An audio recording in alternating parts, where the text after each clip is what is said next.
Imagine you are seated in a quiet strategy lounge, late in the evening. Earlier in the night, the space was lively.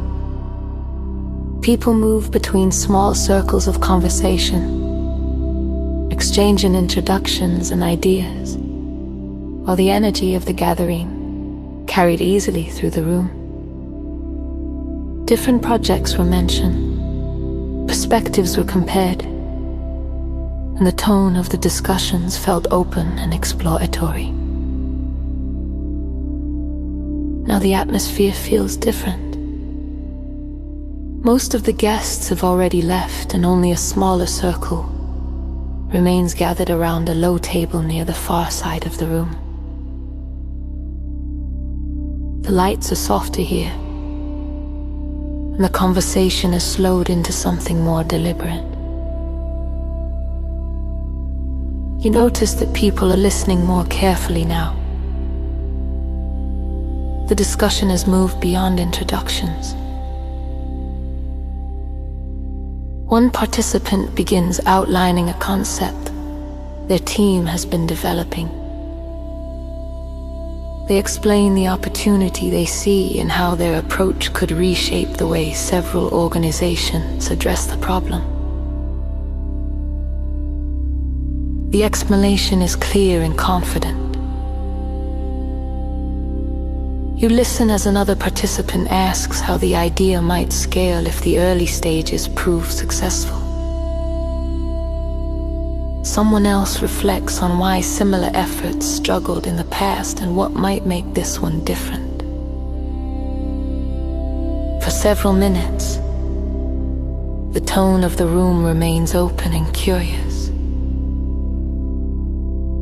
Participants exchange possibilities and explore where the idea might lead.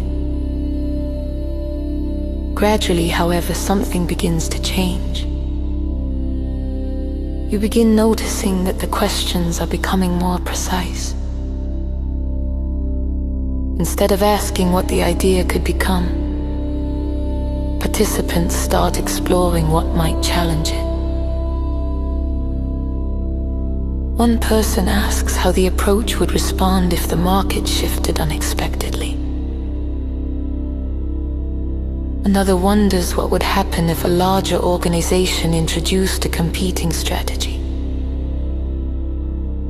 A third participant asks which assumption in the model would be the first to fail if conditions changed. The questions are calm, yet they carry a different kind of weight. You begin to realize that the room has moved into a different stage of the conversation.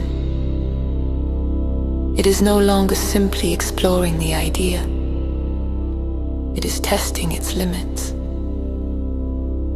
The person presenting the concept listens carefully before responding.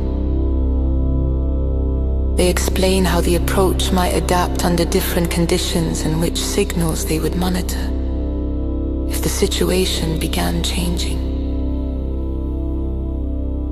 Their answers are thoughtful. Each response helps the group understand how the idea might behave outside its original assumptions. The conversation becomes more analytical. Participants revisit earlier points and examine them from new angles. Someone returns to the question of timing. Another participant asks what would cause the team to abandon the approach if the signals moved in the wrong direction. You notice the tone of the room becoming more focused. The discussion is no longer about whether the ideas sound interesting. It is about whether the idea can survive scrutiny. Gradually, something interesting begins to happen. The concept itself becomes clearer.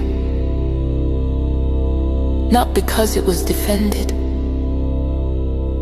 but because the room has helped reveal where it is strongest and where it may still need to evolve. Moments like this appear often in environments where experienced participants examine ideas together. Strong ideas usually become sharper when their assumptions are tested. Weak ideas tend to reveal their limitations under the same pressure. And as the discussion continues, you begin to understand the quiet purpose behind the questions. The room is not trying to challenge the person presenting the idea. It is helping determine whether the idea is ready to move forward. Because in conversations like this, the most valuable ideas are rarely the ones that sound impressive at first. They are the ones that remain standing after the room